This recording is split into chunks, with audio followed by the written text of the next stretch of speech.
Good morning, friends. Happy Friday. Woot, woot, TGIF. We've made it through another week. This is the day that we find other scriptures in the Bible that are associated with the name that we've been studying all week long, which is the name Yahweh, Lord. And in these scriptures, we find Yahweh's promises to us. Now remember that a promise only good is the one who makes it. And our God is the promise keeper, isn't he? Capital letters, bold type, the promise keeper.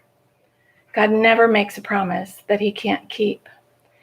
If we live in a way that respects God's commandments, we will find that the name of the Lord can always be relied upon, no matter what threatens us. So what might seem to be a threat to you today? Pandemic? Shootings, political unrest, financial ruin, maybe a broken relationship, loss of a job, or maybe a pending loss of a job. I know that's a struggle for some folks. I have family that's in the food and beverage and restaurant and hotel industry, and they've been furloughed and called back to work and furloughed and called back to work again. So that's something that's always looming for many people. But here's the good news, that whatever seeks to threaten you will always be thwarted by the promises of our good and gracious Yahweh. So get out your journals. I'm going to give you a list of scriptures that you can continue to reflect upon over the weekend.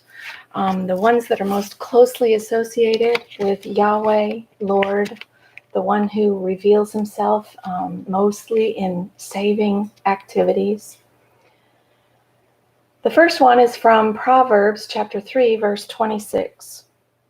The Lord will be your confidence and will keep your foot from being snared.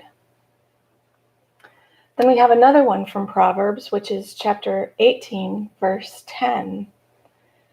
The name of the Lord is a strong tower, and the righteous run to it and are safe. I think there's a song that we sing that has that scripture in it. How about Deuteronomy chapter 28, verses 9 and 12?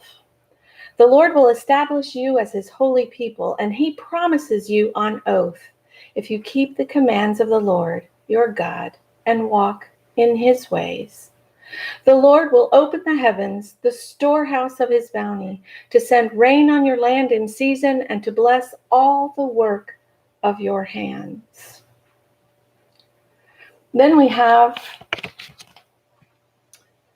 God's self-description found in Exodus chapter 34, verse 4 through 7.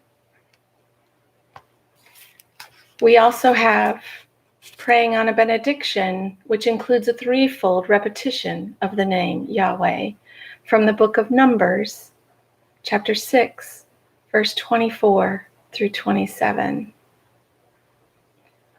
And then we can thank Yahweh for surrounding us with his unfailing love by reading Psalm chapter 32, verse 10. Also in the Psalms, look up Psalm 34, verse 4 through 5, and ask Yahweh to deliver you from any fear that you may have.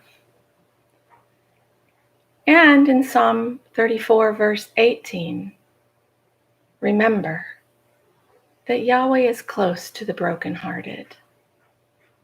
And then the last one, look up Psalm 37, verses 34 through 40, and wait for the Lord. Wait for God's saving act, because God's saving act will surely manifest itself in your life. Remember, y'all, this life is on God's timing, not on ours. And then take some time to listen to a song called I Will Wait on You by Shane and Shane.